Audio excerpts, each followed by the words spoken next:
perquè m'ha agradat la seva gran intervenció, brandada i sobretot en favor... No te'n veig, jo estàs a tu també. Molt bé. En favor d'aquells drets que considerem essencials.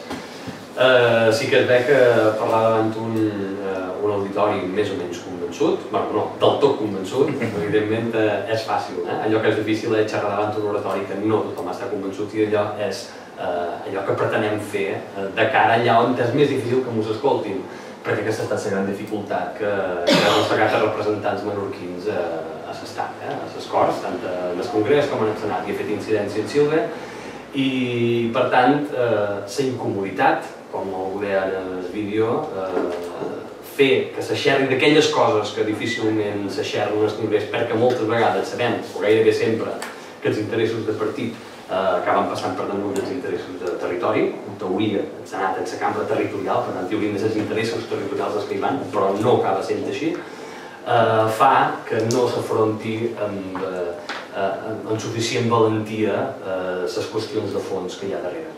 Què diuen? Xerren de necessitat de primar l'estat, xerren de necessitat d'evitar duplicitats perquè l'estat les administracions han de disminuir. Això ho diu pràcticament tothom, jo crec que ho subscriuríem tots. En moments en què les administracions passen pena, en moments en què tots els ciutadans estan preocupats pel seu futur i pel seu present a nivell econòmic, és necessari que l'administració sigui la primera que exemplifiqui la necessitat de primar. Però què és que no diu la gent? Que aquesta necessitat de primar i la necessitat que s'evitin duplicitats s'ha de fer a través del seny i a través de caminar cap allà on sempre nosaltres hem cregut que hem de caminar. Qui coneix realment les necessitats de la societat són els territoris petits, són els petits països, però són els voltants menorquinistes perquè creiem que el nostre petit país ha de ser suficientment sobirà com per prendre les decisions que més convenen en aquest petit país. És per això que sempre han reclamat més competències tant per la comunitat autònoma, però també per als consells insulars, cosa que no es tradueix en un aprimament d'aquelles administracions que després, posteriorment, es desprenen d'aquestes competències. Per això que sempre han ratllat que hi hauria ministeris que haurien de deixar d'existir. Una vegada vaig sentir una persona vinculada que feia una reflexió que a jo m'agrada molt, i va dir que hi havia les petites administracions i les grans administracions. Hi havia l'estat, que era aquell element que xerrava de les grans coses, i en canvi les petites administracions que xerren de les petites coses. Però quines són les grans coses?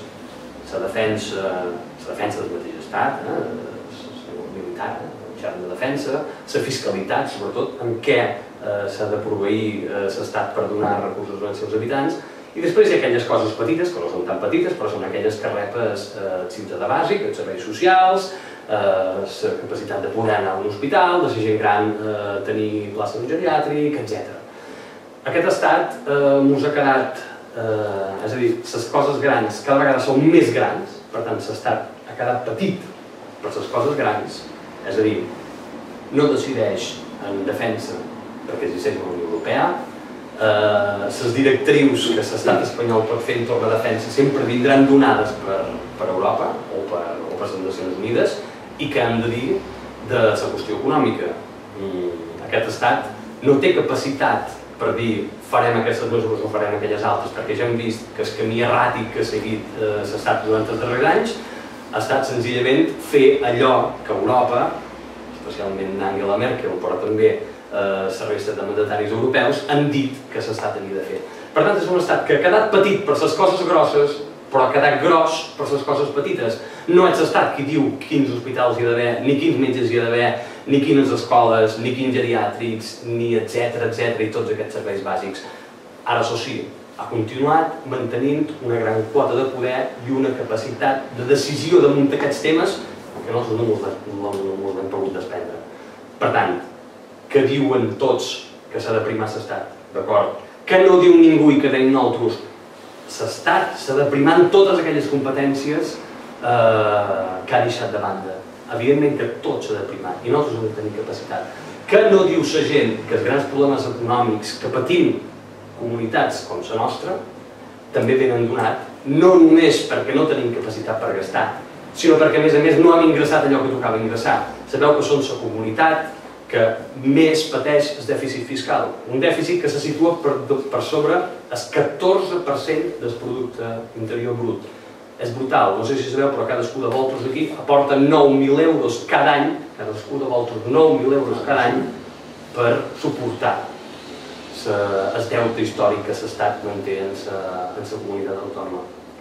Per tant, això també ho hem de dir. No hi ha ningú que ho hagi dit. Sabem que si fa falta que siguem presents a Madrid és per denunciar aquestes coses. Es diuen, ho sentim pels diaris, però no s'hi posa remei. Sabem quants hospitals, quants autobusos de més i quantes freqüències, quantes escoles, i sobretot quines polítiques d'atur, quines polítiques de formació i creació de treball es pot fer amb aquests doblers que no tenim però que sabem que són nostres. Sabem que un sistema econòmic com altres països europeus, el llindar de solidaritat amb la resta de l'Estat també el fan, però arriba a un límit. Aquí aquest límit no existeix. Hem de lluitar per aquestes qüestions bàsiques. I en aquest camí, en el camí de poder xerrar absolutament tot, sense jou que suposa estar fermat a un partit o estar fermat a una tradició estatal concreta, nosaltres ho podem defensar. No hi ha ningú que ratlli tampoc si no és des de posicions extraparlamentàries o des de posicionaments que se situen fora de la política, però no us volem ratllar de política i a part de totes aquestes coses també volem dir i hem de poder dir que el Senat s'ha de reformar i que si se reforma no ens interessa també hem d'estar oberts a poder dir que el Senat s'ha de suprimir. No seríem el primer país a Europa que no compta amb Senat. El Senat sabeu que és una càmera de segona lectura, això la gent no ho entén en general al carrer, però no vol dir altra cosa que allò que es decideix en el Congrés es torna votant al Senat i com que normalment hi ha la mateixa composició de partits es vota la mateixa decisió. Però si fos el cas que pels motius que sigui el Senat ho revoca, el Congrés torna a tenir prou elements com per ben igual tirar endavant aquelles polítiques. Si el Senat no tira, no du endavant, no visualitza els problemes reals de la territorialitat, que és així com nosaltres entenem que ha de ser el Senat, per això Menorca porta un senador, no un partit, sinó Menorca, si no s'entén d'aquesta manera, evidentment que el Senat, com diu molta gent del carrer i està corre, no serveix, evidentment que així d'aquesta manera no serveix. De totes aquestes coses, sense por, amb valentia, amb arguments, que és així com us hem expressat sempre, tenim ganes de fer una passa endavant. De fet, ja l'hem fet en la presentació, però mirarem de fer-la també, a més, amb resultats, uns resultats electorals que, de fet, pinten d'una forma rara. Sílvia ha apel·lat en el fet que són els altres qui ens donen els vots. Fixeu-vos que és molt curiós que la gent valora molt més aquell candidat que diuen que no votaran, cosa que crec que no ha passat mai en la història de la democràcia en aquest estat, que no el mateix candidat que diuen que votaran perquè sigui president del govern. Fixeu-vos quines perspectives tenen aquell partit que se suposa, que a més diuen les enquestes que tindrà majoria absoluta en aquest congrés, en aquest govern. Un partit que de bones i primeres és vist, o entenc jo, si llegim aquestes enquestes, que és vist com el mal menor, encara que no diguin quin programa té, perquè de fet s'han caracteritzat per això, per esperar, no dir res i que caigui l'adversari per propi pes, i aquestes són les perspectives, d'arribar a trobar un panorama desolador i fiar que aquesta falta de confiança i aquesta poca enravenada que creen davant dels votants i la població els hi serveixi. Nosaltres sí que enravenam. I és per això que aquesta passa endavant esperem que es tradueixi, evidentment, amb força, amb valentia i amb ganes de fer feina i de fer sentir la nostra veu.